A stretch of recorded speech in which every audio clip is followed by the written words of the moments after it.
Hi everyone, and welcome back to the JavaScript Array series. In this video, we're going to be looking at the Arrays.isArray method.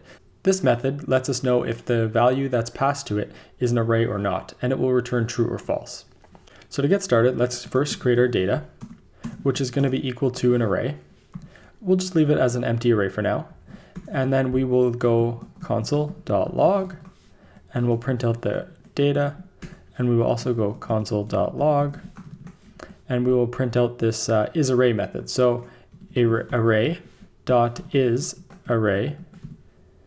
and you pass it the data that you want to determine if it's an array or not. So this will return either true or false, depending on what's passed. So if the data that's being passed to this is an array, then it will return true, otherwise it will return false. So in this case, it should return true.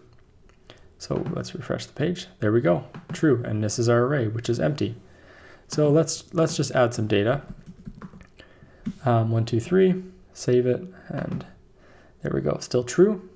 So let's do another line here, and we will go isArray, and let's pass it an object.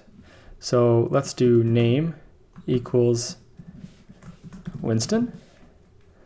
And if we refresh this, oh, we're missing a, there we go. There we go, true and then false. So you can see that this one was true and this one returned false because what we passed it was not an array, it was an object. So let's do another one. Let's do just a string. String. And this one should return false as well. So there you go, that's how the isArray method works. It can be handy for determining if your data is an array or not. It's pretty straightforward. That's it for this video. Thanks for watching, and don't forget to subscribe if you're not already. See you in the next one.